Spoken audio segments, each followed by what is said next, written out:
University of London. I have been a group member for a little over 2 years and will be your presenter today, along with host and fellow Digital Capability Group member Annette Webb from York St John's University. So say hello, Annette. Hello. Okay, wonderful. So I'm just wondering if you can all hear me, because it's really weird just talking. It feels like you're talking to yourself when people can't respond. So before I start, I'd just like you to type in the chat to the left-hand side and tell me if you can hear me, if I'm loud enough, if I'm clear enough. Yeah, so there's the chat facility. Oh, I can see everyone saying yes, they can hear me. All right, wonderful. That's brilliant. If you can't, I'm sure just say you can't, and Annette will help you via the chat facility. All right, so we have a new webinar layout. All right, our webinars are now called 60-minute Tech Talks. And this is the first of our new 60-minute Tech Talks. We hope to present around 10 this year, and we hope to present hot topics, impact how-tos, and sharing best practices within the digital capability community. We want you to take part in them because, that's what it's all about, giving people a platform to share best practices. And so later on in the webinar, what will happen is we'll put up an email address, how you can contact us if you want to be, one of our panel members, okay? And you want to talk on the Tech Talk. So what are we going to be talking about today? Well, we're going to be talking about apps in the cloud. Why won't they use them? All right, so technology that staff will not use. This is not a new discussion because, the landscape is always changing as new technologies enter the scene with little take up, but the way we deal with it is changing. And at the moment, the current trend is, rather than struggling in a small group, institution-wide strategies are encouraging groups to work together and are embedding training. So the technology we're going to focus on today is groups in Office 365. And the funny thing about that is that groups in Office 365 can actually facilitate the new way of working with people that are outside your business unit. So it will be quite interesting to find out what groups in Office 365 can do. Don't worry if you've never heard of groups, because you could actually replace this technology with any app from any cloud service provider and still have the same problem, staff not using the technology. We're going to discuss the impact of these types of technology, and we want to find out, the impact on, all the internal stakeholders, and also we want to share best practices. So we want you to join in the conversation with us. It's not a just sit down and listen webinar. We want you to be a part of this discussion. And so after every guest speaks, then what will happen is that I will be posing some questions to you, and you can put your views and your opinions in the chat facility to the left, and I will relay it back to everybody. Okay, so before I go any further, I suppose I should introduce our guests. So I'd like to welcome all our guests. The first one is Senior Desktop Service Analyst Valente Panettone. So Valente, are you there? Hi Lorraine, I'm here. Hello everybody. All right, wonderful. So he's from St George's University of London. We also have Learning and Development Manager Khalid Jume from St George's as well. Khalid, can you hear me? Are you there, Khalid? Ooh, we don't seem to have Khalid. Okay, I'm going to move on. We've got a senior IT trainer, Adrian Sharkey from the University of Portsmouth. Adrian? Hiya. Hi. Okay, wonderful. And we also have Daniel Clark from University Centre Shrewsbury. Hi, everyone. Hi, Daniel. All right, and we're also going to hear from my colleague Annette Webb. All right. Hello. Yes. If Lorraine, if there's somebody who we can't hear, we might have to unmute them because one of the presenters has muted all the others. So we can hear mostly everybody. It's just Khalid. I'm here. Can you hear me now? Khalid, we're Oh, fine. I've unmuted him. That's fine. wonderful. Excellent. Okay. Okay. All right, thank you. All right, so what I'd like to, have I got control in it so I can move this slide along?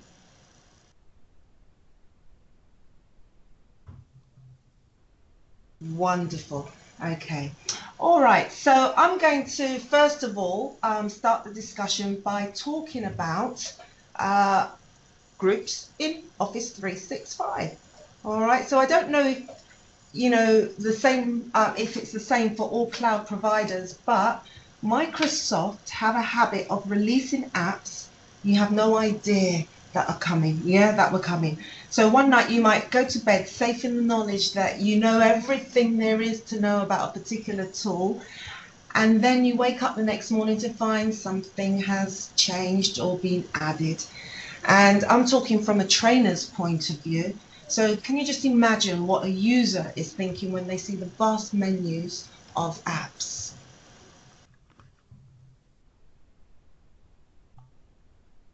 All right, so groups in Office 365, okay, it's not exactly an app, all right, it's, but we're not going to limit this discussion to just apps. We're going to broaden it to encompass all technology.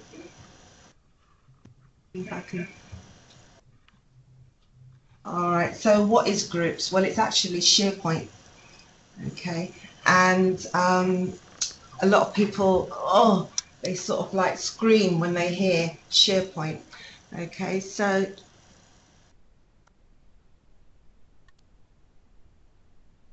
my slides aren't moving. Okay, all right, so what Microsoft would like us to do is not actually focus on the technology. What they want us to do is to think about the experience, because groups isn't actually new. It's technology that already exists, but they've just packaged it in a different way. Okay. So you're going to get staff, or you're going to get people that say, well, I'm not ready for a new experience. All right. And you also have to wonder, why has Microsoft said, oh, just forget about the technology. Let's just think about the experience. And it could be that maybe the thought of SharePoint scares a lot of people. Okay. And could that actually be the same for apps as well, or any new technology? It scares a lot of staff. But when you think about groups, all right, groups is just a new way of working, and it just enables easier collaboration.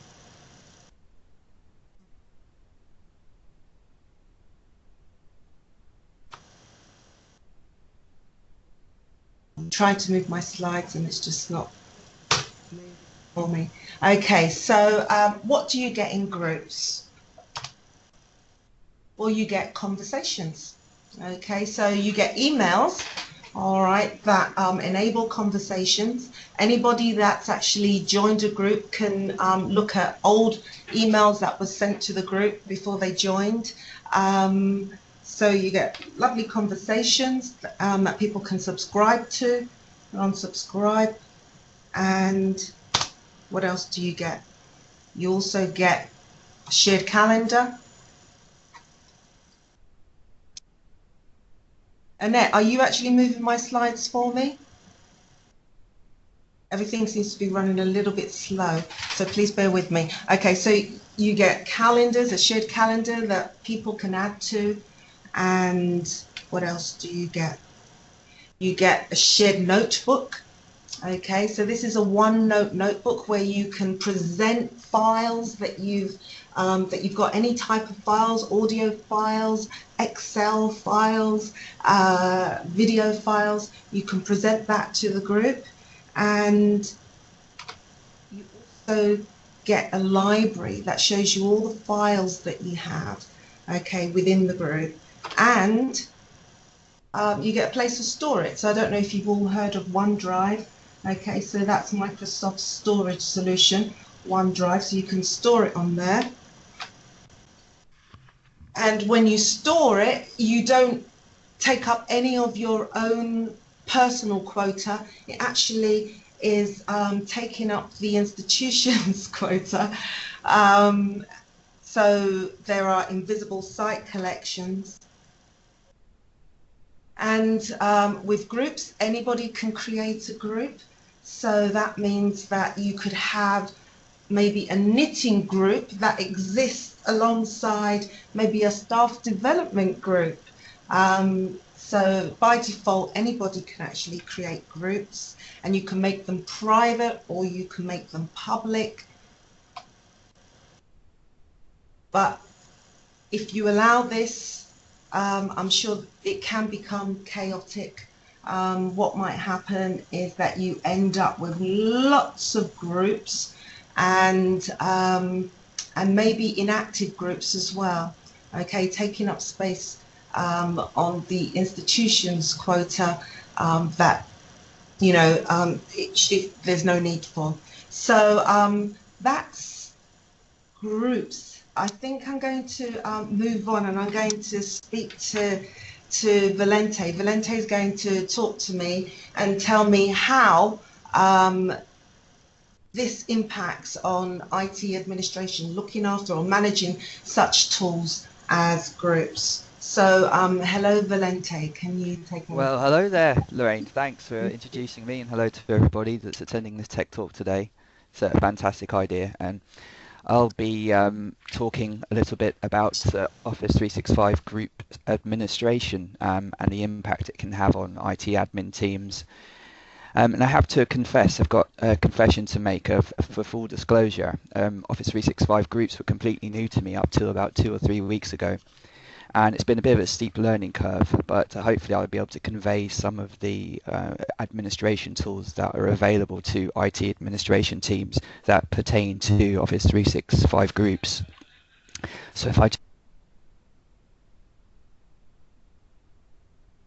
So I'm just going to advance this slide. As I've already said, my name is Valente Panettoni. I'm a senior desktop services analyst at St George's Medical School, which is part of the University of London.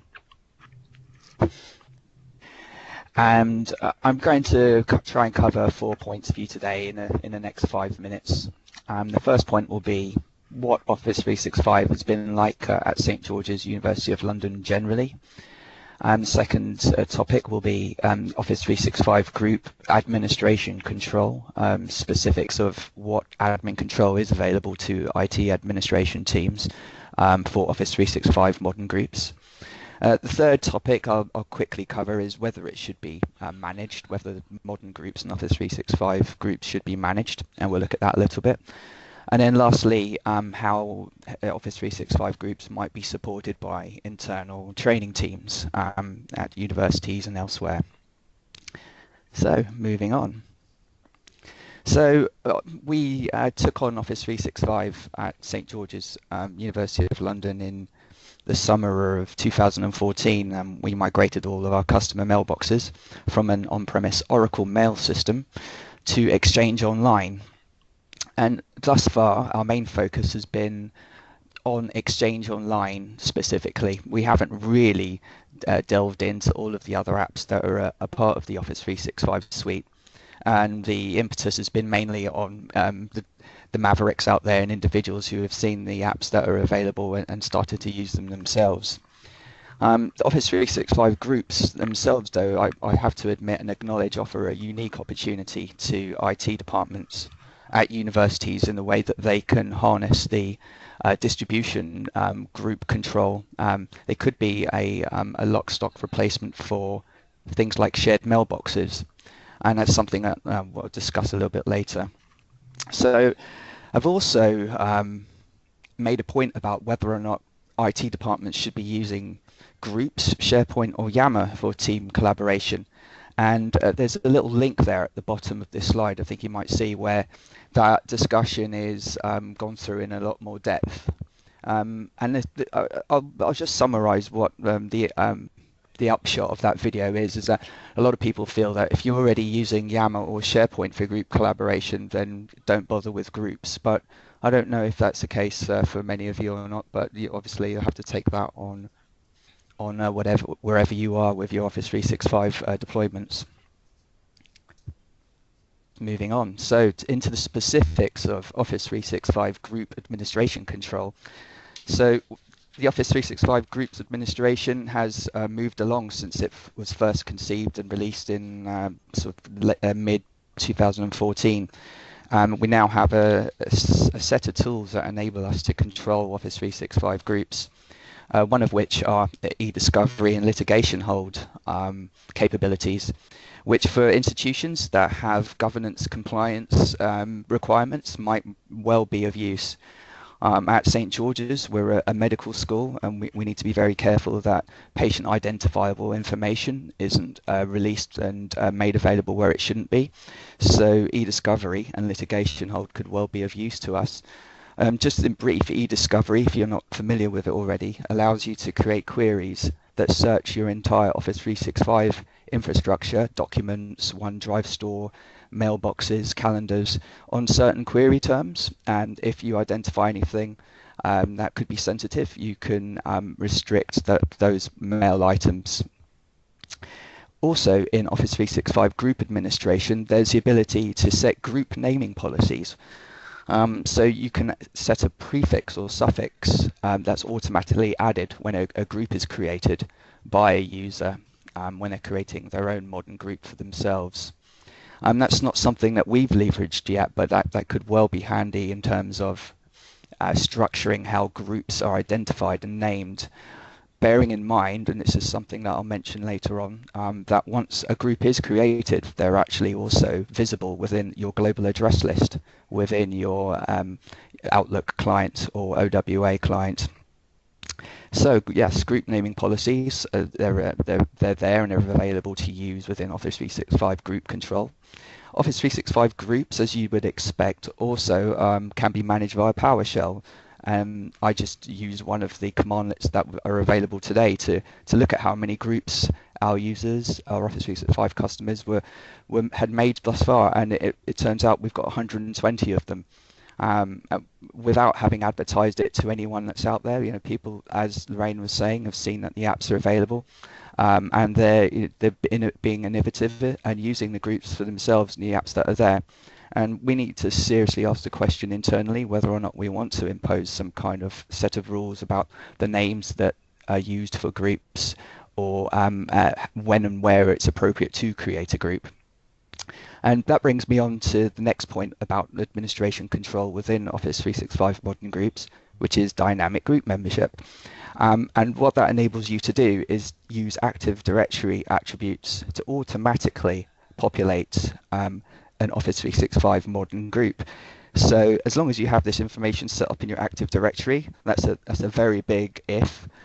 You can actually do a search query on an attribute of a user in your Active Directory and automatically add them or remove them from an Office 365 group.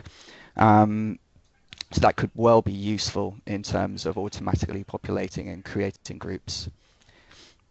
A new tool which hasn't quite been brought online yet by Microsoft is the ability to obfuscate group membership, so that non-members of a group can't actually see who members of a group are. And I should stress, I don't think that's actually available yet within the Office 365 portal or via PowerShell.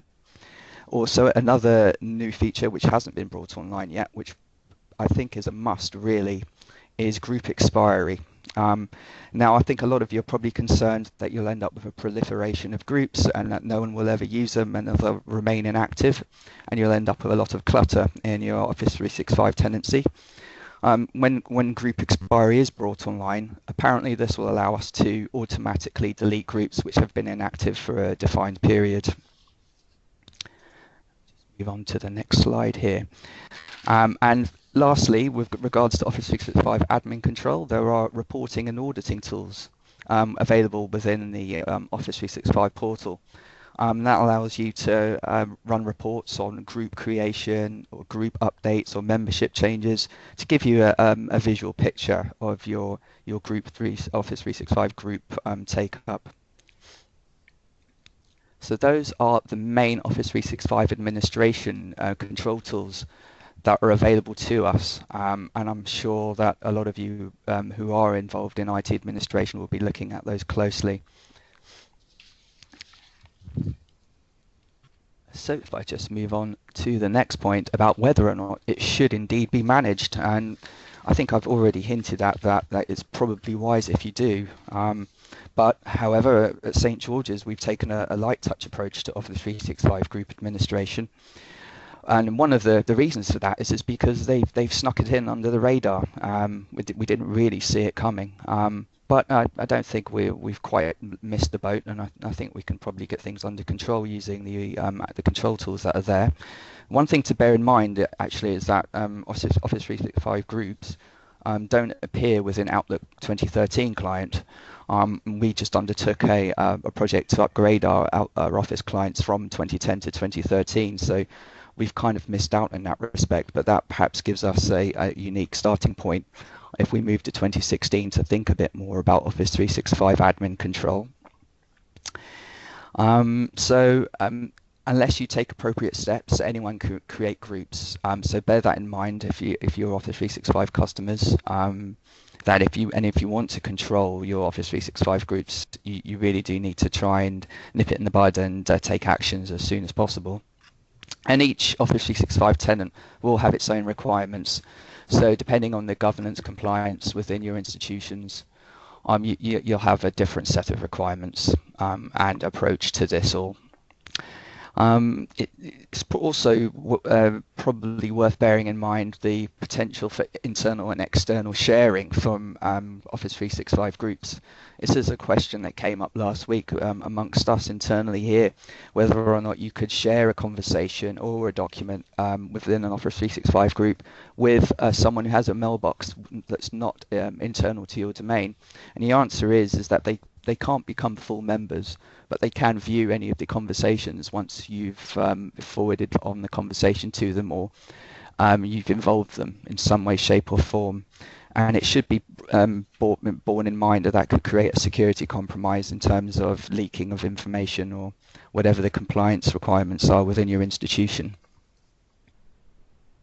And lastly, which should bring you back to, I think, a point that Lorraine wants to make, is how it should be supported. And I personally have a view on this, which is that training is essential in order to get their experience of Office 365 group as good as possible. And then they should be taught what groups can and can't do for them at an earliest possible stage.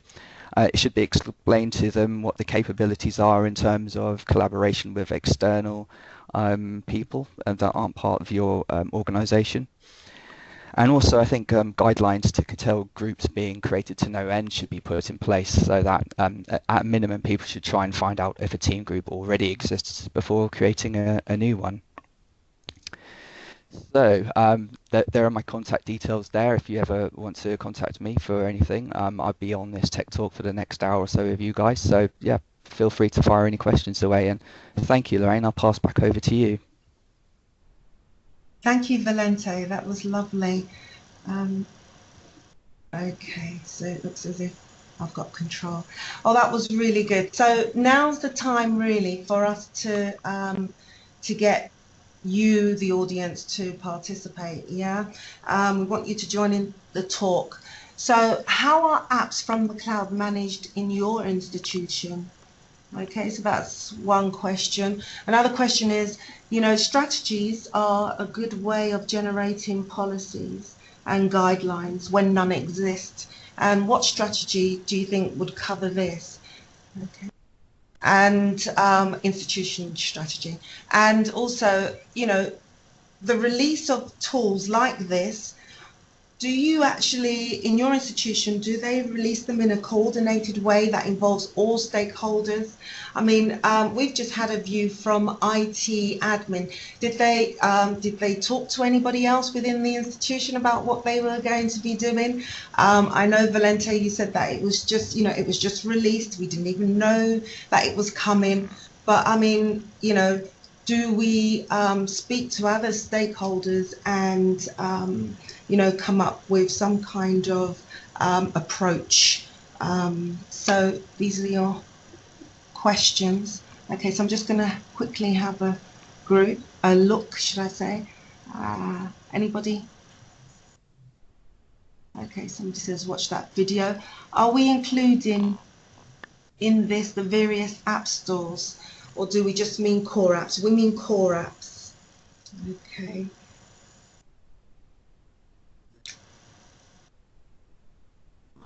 Right. Can anybody answer that? I mean, Valente was talking about how all these policies and guidelines should be introduced as soon as possible. And the other day I just thought, well, why don't we add it to an IT induction? Because we get new stuff. We get to tell people how to use it from when they start, yeah, or maybe even before they actually start. We could maybe send something out in the recruitment process. But let's have a look. Is anybody? Okay, so we've got M. McLean. He says, at Bristol, from a Google perspective, currently, students are on a different domain and are, in a way, better testing the apps before they hit students. Beta testing the apps before students. Okay, so thank you for that. Anybody else got any views at all? I think who's this? SGUL library. Okay, I wonder if that's Sue. I think people often think that they are free to use institution provided tools as they wish, whereas may be aware of the restrictions on things like Google Docs, Dropbox, etc. Hence, you need the guidance and rules in place first if you can. Well, you do, but there are strategies. Maybe apps from the cloud, or should I say Office 365, it does kind of like mimic all the social media tools out there, just to a restricted community. And are there not strategies in place already, like maybe a communication strategy that, do have policies and guidelines that people can adhere to? It's just about enforcing those, really. Let's have a look. Okay, so Emma's actually said, oh, there's a drawback of induction. Is most staff aren't new, so okay, yeah, so won't get to know about the updated apps. Okay, so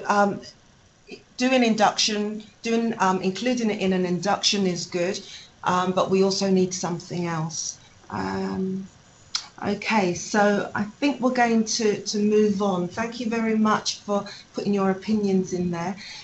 What we're going to do is we're going to talk to our next guest, and this is Khalid Jume, and he's going to talk to us about how do we get everybody to use them? How do we get staff to start using these tools?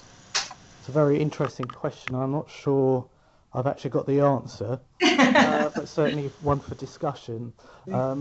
Certainly things that keep me awake at night are about how we can help people grow through learning, grow in their roles and beyond their roles in a way that suits them and benefits them as individuals and also the organisation too.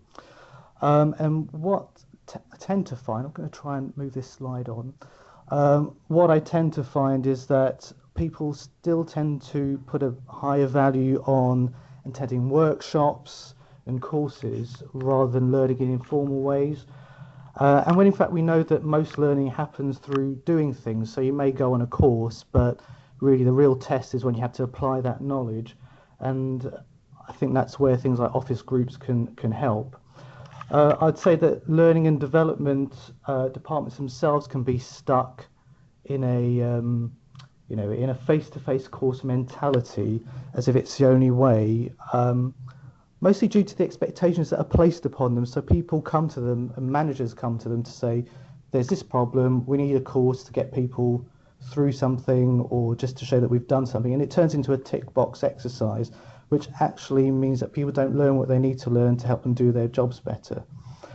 But I think there's been a change in the certainly last 12 to 18 months, where there's a drive to do things differently, and there's a lot of focus on new ways of helping people to learn at work, especially in these times that require more for less. I'm sure we all understand that there's less resource, less money, and so people are expected to do more, be more creative. There's more chaos around as well. And there are classic examples of companies being left behind as the world moved on. So, classic examples: Nokia, BlackBerry, Apple. Apple came along with the iPhone, and kind of, Nokia and BlackBerry were left behind. Google and Yahoo is another example.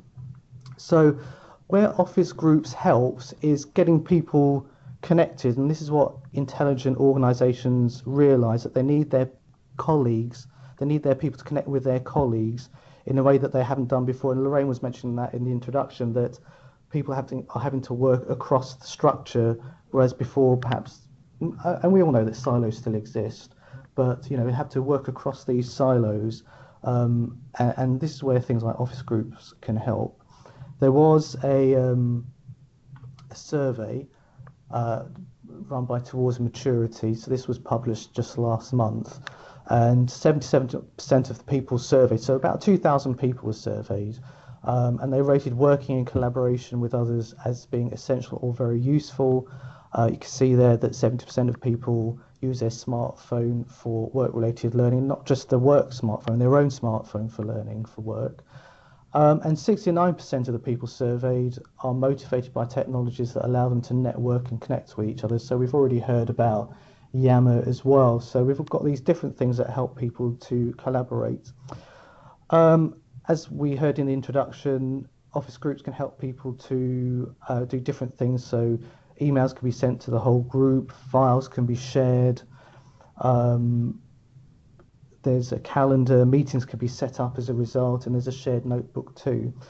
And what I've experienced so far with the groups that we've set up for staff development is that people say, this is great, this is just what they need. There are a flow of emails, sharing of some resources, and then nothing happens. And so there's this question about how do we keep momentum going, and I think what that's related to is this, what this acronym means, which is what's in it for me, and that's a sales and marketing acronym and phrase, but really people will only start to do something differently when they see that there's some value in it. So and that applies to all these sorts of things. So Yammer, Slack, Trello. So we've tried to use Trello in our team here. It looks great, and then keep updating it, and then people tend to fall back on things that they know, such as Outlook, the email, sending documents backwards and forwards and not using the SharePoint, for example.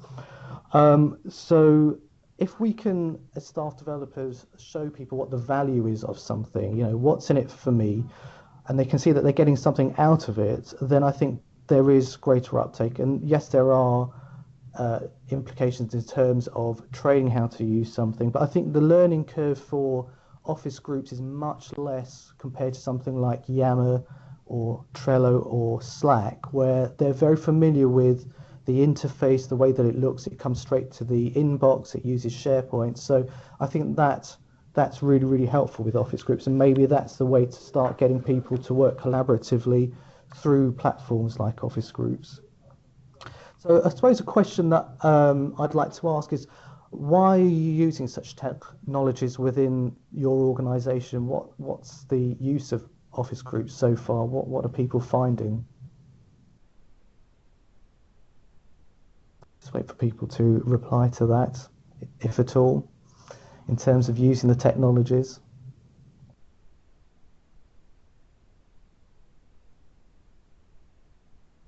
examples that we've used at St George's, so an example is the postdoc forum. So we found that postdoc researchers weren't really communicating across the centres within institutes and across institutes as well.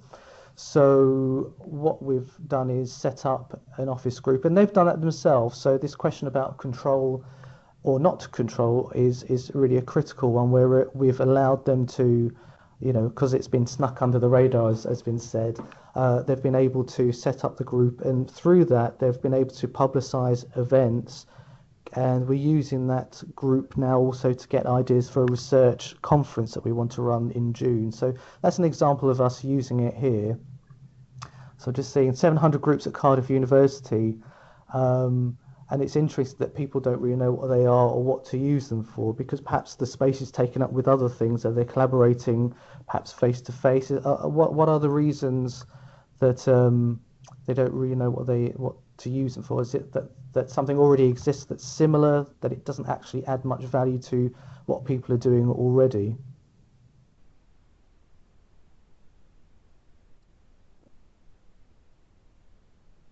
Yes, I would certainly agree. Khalid, Yes. I just wanted to chip in there actually. Where I can see them adding most value is replacing shared mailboxes. I think they could be a real contender for the shared mailbox that you have in Office 365. It could also be a lot easier to manage than the traditional sort of shared mailboxes that we currently have. So it's just something I wanted to throw in there personally. No, definitely. And another example that we've got is that we've got a Future Leaders program. So that's a group of just 6 people. And the question about an external facilitator came from that scenario, where they've got a facilitator who is outside of St George's. So for them to be able to share resources, but they can then communicate with themselves in what they can see as a very, it's a confidential space for them to talk about what they need to talk about. And so I think we've talked about that as well. And the final question really is to control or not to control. I think what's helpful is, I think Emma was making that point earlier on about the early adopters, the mavericks, that sometimes they can drive what the practice should look like, so they can give good practice examples of how using office groups can show others how to use them for whatever endeavours that they have. So I think that's where I'll leave it with this final point, in terms of what happens outside the group is just as important as what happens within the group. So is the group just an office group, or is the group a real thing that happens outside? So I talk about the postdoc researchers being a group, and it's important that they have events that are supported through office groups. They can schedule them, they can share the resources at events afterwards using office groups. So if there are things happening outside of the group, it really enriches what the group actually looks like in terms of Office 365. So that's all I have to say. If you have any questions, and I'm sure Lorraine's going to take over control, if I just release that. Thank you, Khalid. Thank you, that was lovely. Thank you. Yeah, so quite interesting stuff. So we want you to join in the conversation again, and we've got some more questions here. So Khalid was talking about what's in it for me. What is it? What do staff see as the benefits to them? So what are the benefits for staff to adopt such new technologies? How can we motivate them to use the tools? And what institutional strategies are linked to this in this respect? Okay, and I'm like thinking about maybe a staff development strategy, or is there one that exists already? And it would be maybe different to the strategy, the communication strategy that actually defines, the way people use the technology. This one would be to help people develop themselves. Okay, so has anybody got anything? Enhances student experience. Okay.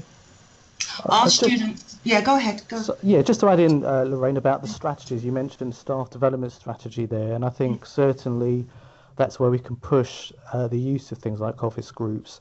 So an example is project management training that we'll be running in the next few weeks. It's a one-day course, but really we could support that through office groups both before and after. So, before we'd be looking at what people wanted to get out of the course, the expertise that they already have, and then afterwards they can share how they're using the learning, and it's there for anyone to join in the group afterwards. So, this cohort may end, but the next cohorts can dip into the office group. We'll make them all join, and then there's a record of what's happened before, and people can learn through that, and then we can carry on that approach with anything else that we deliver from this point forward. So I certainly think that staff development strategy is important too, in terms of recognizing, we talk about the 70-20-10 framework, where 70% of the learning is really just on the job, and the 20% of it is where the office groups can come in terms of social learning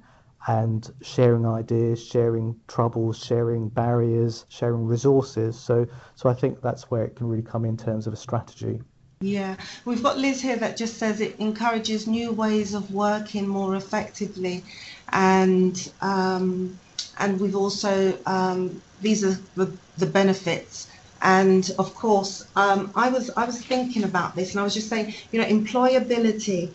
Maybe these are the kind of things that will motivate staff to use the tools, so that they can maybe join LinkedIn and keep that updated. They're used to using that kind of technology. Or maybe something that could motivate them is that they're going to be able to innovate and transform their practice.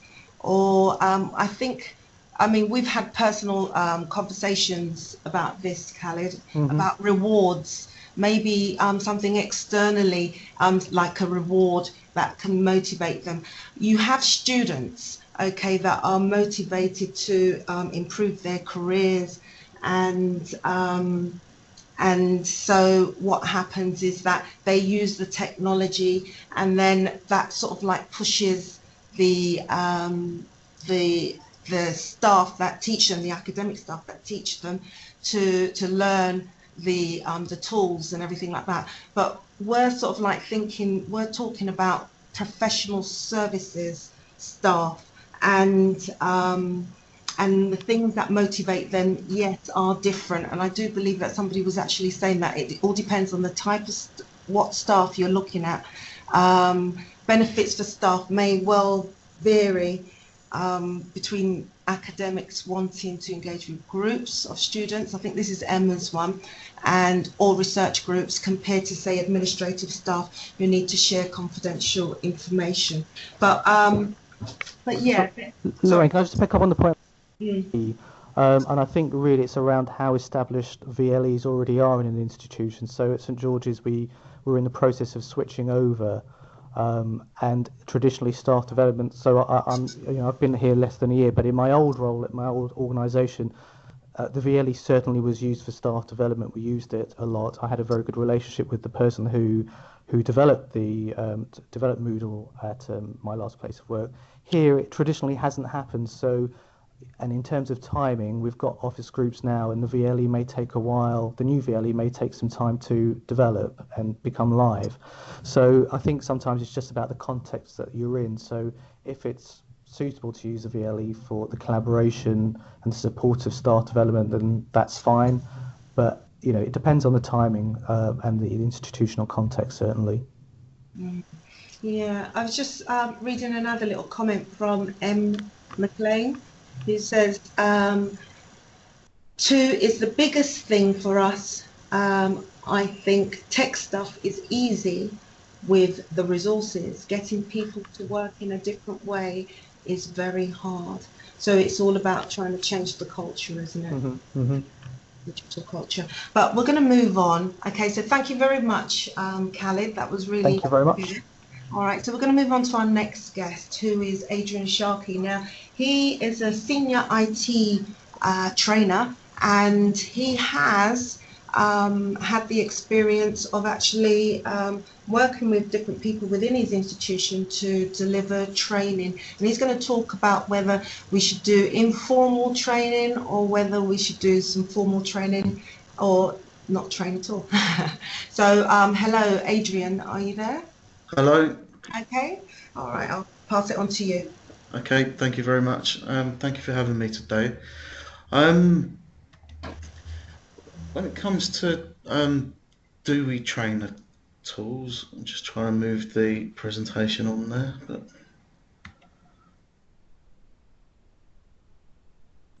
do I have control of that one, or?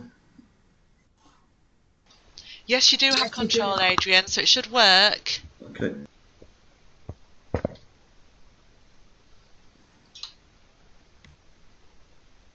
Oh. Doesn't want to move on at the moment, sorry about this. It worked fine earlier on.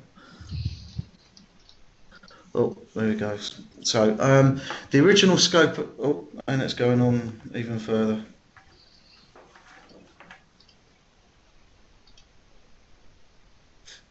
Sorry about that. The original scope, so our institution uses Google Apps for Education. It originally came in around at the end of December 2012 is when it was implemented. And the original scope was strictly to just replace mail and calendar. And we were given a very strong brief not to go any further than that when it came to training. But inevitably, when you make something like that available and all of the other apps that come with it, we did get a lot of early adopters that started taking it up and started to use it.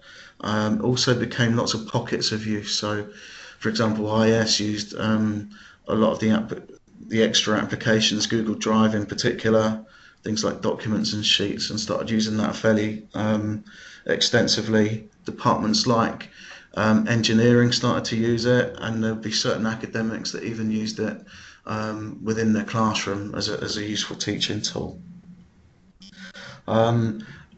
So as well as those pockets, there are certain opinion leaders in certain areas. So a particular person in a department would promote the use of it. So there was no formal training going on, but it was being, the use of it was being taken up.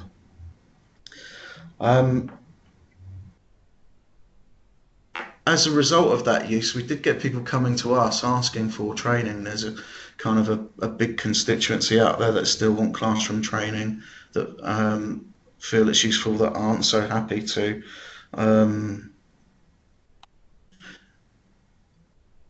pick things up on their own and use the tools that are out there.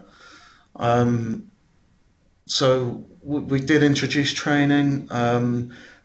That training gave people confidence to take up the tool and develop it further as well. And people were also starting to see the organisational benefits. So Google Apps for Education has got unlimited storage space. Obviously, the access to the cloud from any device anywhere was appealing to a lot of people. Collaboration and sharing is really easy. And as well as using it on their own accounts, we have got some departments and some schools that are starting to use Google Drive as their main tool, and getting rid of things like the N and the K drive and stopping using those. So the way that we deliver the training, we've obviously got formal training in place, so modular sessions, mail and calendar, that's still in place. It was the main reason why we introduced Google Apps for Education in the first place. From there though, we have a session which focuses on Drive and looks at the collaboration and sharing tools that are available with it. And then we also do kind of apps training. So we've got a session that looks at say documents and sheets, and it kind of looks to transfer people's say office skills and use Google Apps instead of Office, that kind of stuff, and just transfer the skills that they've already got, reassure them about how easy the kind of applications are to pick up and use. There's also, we have kind of focus on an individual app now and again as well. So we'll run a few short sessions on something like Google Forms, for people being able to do surveys very easily. Also, there was a bit of interest in Google Plus because people were wanting to start up communities and use those. So we did some kind of seminars on those. We went out and booked a lecture theatre and just explained about Google Plus for half an hour. Like, people came along to those. As far as the informal training goes, we try and make as much available as possible. So all of the Google Learning resources, they linked from our IT help, and if people phone up service desk, they're linked through to those resources and things like that as well. So lots of training resources that people can access, some e-learning, that kind of thing. Earlier, people were saying about how Google just and Microsoft just update things automatically. One of the good things about that is that they update all of their resources along with it, so they're usually in line and available for people when they need them. Online communities, we're starting to use those a lot more. Google Plus has started to come into its own within the institution, because obviously everyone's got an account, so people are starting to use Google Communities a lot more, and we're using those with certain training programs as well. So there's we've got a digital foundation program that we're starting, and that's got a Google community with it, and we're getting people engaged with that, helping each other. Things like the Delivering Excellence program has got a community, and that uses a Google community as well.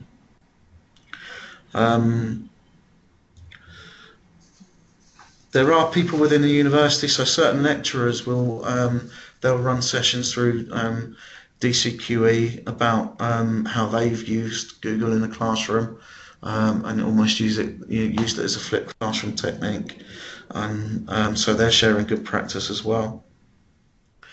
Obviously, the main thing would be on the job training. So certain departments have built Google into their processes. So recruitment are starting to use things like Google Forms a lot, and they give people on the job training around their processes. They will sometimes come on our training as well to expand that knowledge, and they'll provide resources around those as well. And as I mentioned earlier, other programs, so things like the Delivering Excellence. Someone mentioned the Future Leader program earlier on, that's similar to that. And people will use a collaboration tool on there, something like Prezi, and then everyone wants to do a Prezi presentation and use it in a collaborative way, or use the Google Apps presentations, that kind of thing as well. And so to recap, we definitely do offer training on it. I think the training, it reassures people, and it also gives them the tools to go away and use the more informal training themselves as well. Okay, lovely. Thank you so much, Adrian. That was really good. We are running a little bit behind time, so we're just going to move on very swiftly to Daniel, who's actually put in a framework or implemented a framework. So we're just going to move on to that. So thank you so much, Adrian. No problem. Thank you. Lovely. Thanks again. Okay, so if I can just move the slides on. We're not going to ask you any questions at the moment. Daniel, are you there? Yeah, I'm here. Okay, so Daniel was a senior lecturer, but he used to work at BPP. That's right, isn't it? That's right. We know that the current trends at the moment is that people are actually trying to implement existing frameworks, or they're trying to create their own. So, Daniel, you're going to give us your experiences. Sure, thank you for that, Lorraine. So yes, I'm currently a senior lecturer at the University Centre Shrewsbury, but up until the end of last year, my role was head of online programmes at BPP Business School. And I guess just some of you may have come across BPP before, and I guess just to give you a little bit of context, it's a relatively new institution, the business school, and it's a relatively small one. So you're talking about sort of 40 staff in all, and that's, I guess, quite key context for what we were able to do there. So what I'm going to talk about just very briefly is a project that I was involved in. Sorry, just trying to move the slides on. Oh, there we go. Which is set out on this slide that was really aimed at improving digital literacy of students, that faculty would be part of that and supported by managers, and that overall we'd see a number of benefits for the organisation. And this is a project that I was explicitly commissioned to do by the senior management team, and with the very enthusiastic and very critical support of the dean himself, who was really keen to kind of move this forward, and was also very keen. This wasn't a research project. This was about action. This was about actually making a difference.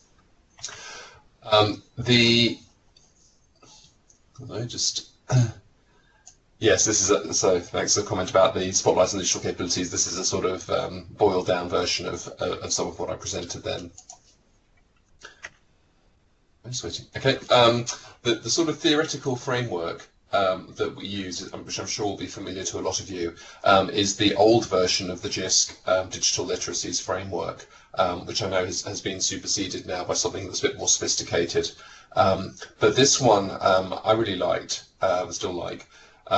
Just as being quite a simple model that shows the 4 levels of digital capability. And the way it was used in this particular project was to say that we really wanted to focus on the second level up, the skills level, that we pretty much sorted the functional access for people. But the question was an awful lot of staff, academic and non-academic staff, really not feeling like they had the skills to use the tools, and that in turn meant that they couldn't move up to the higher levels and actually use them in practice, or go on to kind of think about their own digital identity and how they present themselves online. So it was focused on making sure that everyone in the school had got to a certain level in terms of those skills. And so I pulled together a group that was tasked with identifying a number of critical tools which we thought everyone should need to know, and also what level of capability we would expect them to have, along with some online guidance that we put together to help them get to that level. So the eventual outcome was this document. We issued a set of digital literacy standards and resources that was essentially a checklist that all staff were required to work through and ensure that their skills were at least at that level. And someone who is very proficient in a particular tool might find that they had nothing that they needed to add to that, whereas others might find that there's quite a lot of gaps there. We weren't sure what sort of support would be best targeted to help people get to that level. And so initially we just put some online resources linked into this document, mostly drawn from Microsoft website and sort of freely available stuff, and then made an offer of doing workshops or even coaching if people felt the need. Now, interestingly enough, not very few people actually came back and required any more support. Mostly where people identified gaps, they felt that the online resources were fine and would be enough to get them through to the level they needed to be. In terms of kind of auditing this, it was linked to appraisal rounds, which, I mean, in reality, that's more of a sort of moral force than anything else. But it did mean that these were discussed in everyone's appraisal rounds, and they were asked about it by their line managers and were expected to have worked through this and achieved these levels. And the senior management team themselves did set an example in that respect. And just to give you a sort of idea of what it was we chose, I mean, nothing earth-shattering in terms of the tools we were looking at, and this is the days before Office 365, which actually was being rolled out in BPP just as I was leaving. So it's kind of previous tools. These are the ones that we felt every member of staff would have to have some level of comfort with and competence in. So it's basically just setting out standards and resources that would help them get to that level. And that's probably about time, isn't it? It is actually. Thank you so much for rushing through that. That's all right. I was thinking that it was going to carry on because we are recording this, And so therefore you should be able to go to our community, our digital capability online community, and find the recording there within a week's time. Yeah. So so we're going to carry on if everybody, all the guests can carry on. Is there anything else that you wanted to say, Daniel? No, I think that's fine. I think that's the outline of what Yeah, I'm are you sure? yeah. Okay then, well, thank you very much for that. What we're going to try and do as well, everybody, is we're going to try and upload the PowerPoint presentation. I don't know if, Annette, if you could actually upload it as a file so that people can actually download it. I will at the end, because or when I'm presenting, because I don't want to take the pointer away from the presenter. So I think I'm just about to take over. So Yeah. so I'll do it now. But if you can just keep talking just for a minute. Yeah. No worries, no worries. So so there are many frameworks out there, and it all depends on your institution whether you actually create your own framework or you use an existing one. And there is a document, if I can find it, I believe it's called Framing Digital Capabilities for UK Higher Education and FE Staff. I don't know if anybody's actually heard of that. It was written by Lou McGill and Helen Beetham, and it's got a whole list of all the different frameworks, existing frameworks out there, and it's quite a good document because it's got links to case studies or examples of what universities have actually done. So you can find that on, maybe you can actually find it on the JISC website, I think, or just, you know, search for it online. I wish we could type that in. So if I could type that into the chat. And all my questions have gone. Okay, and so I just want you to find out while we're waiting for Annette. I'm okay. I've just attached it, but I don't know whether anyone can see it. So I shall make sure it's available on SlideShare with the link for the actual recording of today's webinar. So that's not a problem.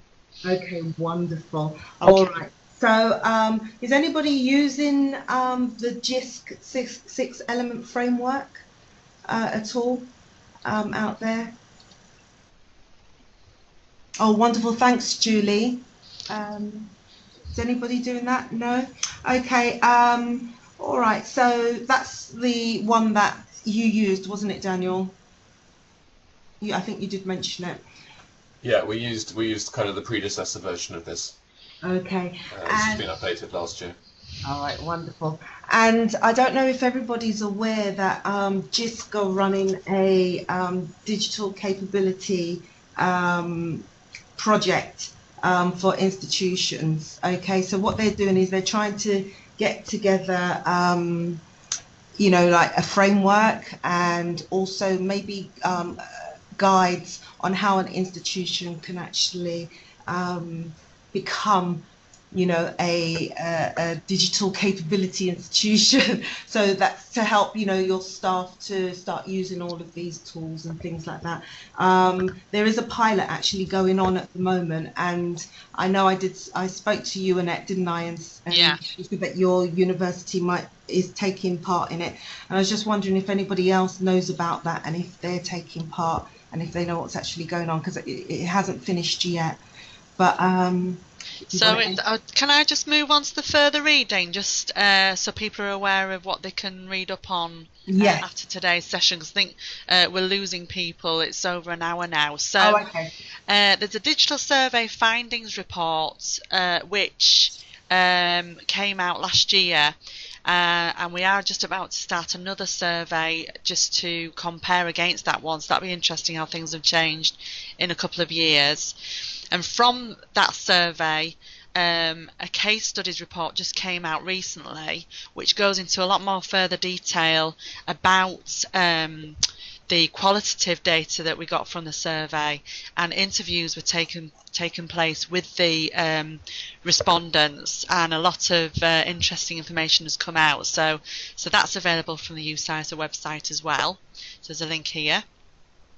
There's also a link on there to the framework that I've just shown up, which is a new version from the one that Daniel said he used.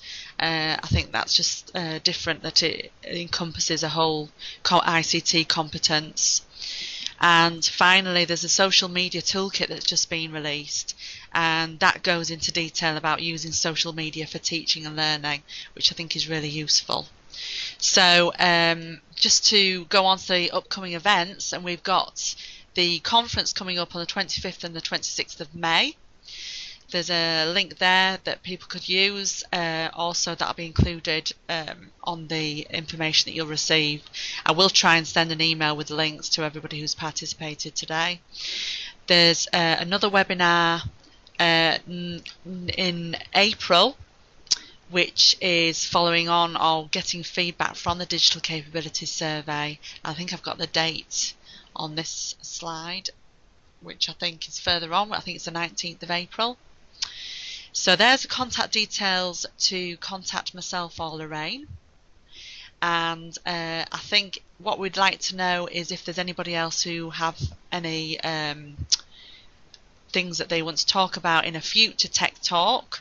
Please do contact us, because we're always open to new conversations about technology and how they're used effectively. So please contact myself or Lorraine. And I think I'm happy to go on to this one now. This is just a quick summary. So if I pass back over to Lorraine just to summarise and to finish off. All right, thank you very much, Annette. Yeah, so thank you all so much for joining our first 60-minute Tech Talk. We talked about groups, which is just a new experience. There is a need for policies. We talked about guidance for usage, and we said that these tools can help staff to develop personally and for work. And what we should use is we should use formal and informal training. Anything that works, that's what we should use. And maybe a use of a framework can help us to actually structure everything. And I don't think we actually covered the recommendations, but I'm sure you'll be able to see that within the PowerPoint presentation that's been uploaded, or the share slide presentation. So thank you all for coming, and until next time. And I do believe, can I move the slide on? Is it possible? Okay, our next UCISA Digital Capability 60-minute Tech Talk is going to be hosted by Gillian Fielding, and it's going to be about Digital Capabilities Survey and how was it for you. So that's on the 19th of April, and I do believe Annette mentioned that before. So thank you very much and goodbye.